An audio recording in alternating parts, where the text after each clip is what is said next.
defensive lineman Maason Smith is suspended for the first game of the season against Florida State. This is a big loss for LSU. Now, he was suspended because of a, quote, impermissible benefit, was how it was originally reported. And at first you kind of scratch your head. You're like, impermissible benefit? In the NIL era? In this climate? To quote Michael Scott, in all climates? Kind of confusing. We'll break that down in just a second. The reason why he was suspended was allegedly, I say allegedly because I don't know if this is confirmed or not, but allegedly, he took place in an autograph signing prior to NIL legislation becoming a reality. So NIL not yet installed completely. Ross Dellinger said it could have been days or even weeks before NIL became a thing. Does an autograph signing. NCAA does some digging. Slap on the wrist. One game. Sorry, Maason Smith. So really quickly, make sure you're subscribed. Make sure you like the video. Thank you so much for that. For this game, what does it mean for LSU? Let's talk about it. This hurts LSU in my mind, not because of who they're going to have to play behind him, not because of depth really for LSU's defensive line. You got Jacoby and Guillory is going to play 6'2", 320 pounds. You'll see him in that position likely helping out with the loss of Maason Smith. I think it's the loss more so of what he could have done to this game. Like, he's 6'6", 315 pounds as Maason Smith. Was a top 10 player in the 2021 cycle, was a 5-star player.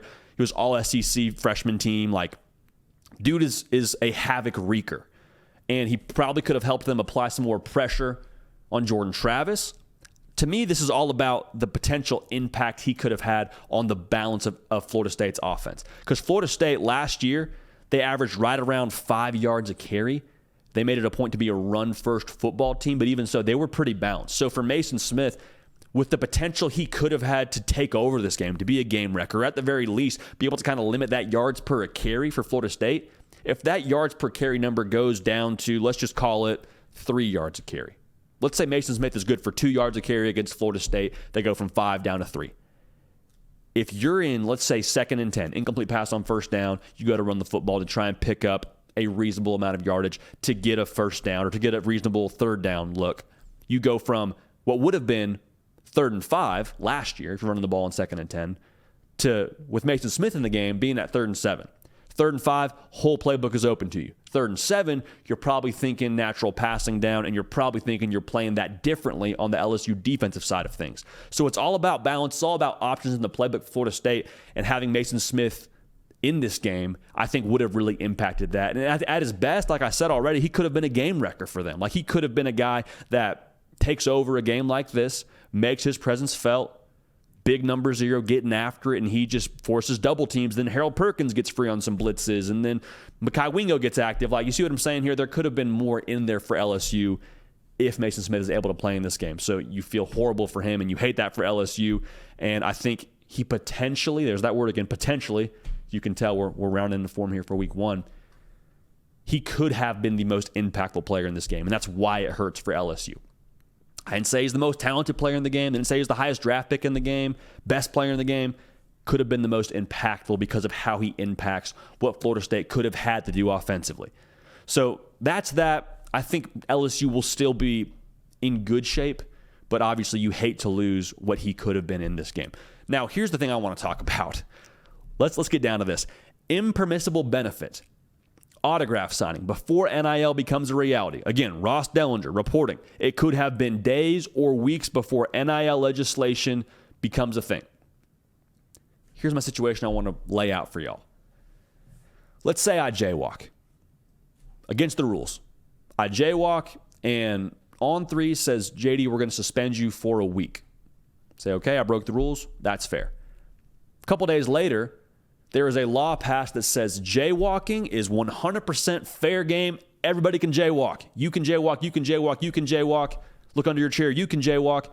And everybody, not just at On3, everybody within the professional world is now jaywalking.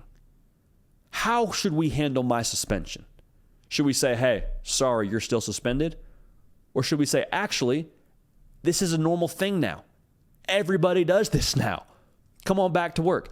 What makes the most sense there? Like, common sense is a beautiful thing. Common sense allows us to adapt to our circumstances. The circumstances here have changed. We should adapt accordingly to them, in my humble opinion right now. Also, this is not something where it's like a recruiting violation. It wasn't like Maason Smith was thinking about maybe coming to LSU and some guy met him in the back alley and said, hey, Maason, you come sign these autographs, we'll get you paid. Maybe think about coming to LSU. He was already a player at LSU. This isn't like a competitive advantage. He wasn't trading autographs for game tape on Florida State. This doesn't give LSU any better of a chance or worse of a chance if he signs autographs. Right? Also, nobody got hurt. There's no physical harm being done to anybody. This, to me, I don't understand it.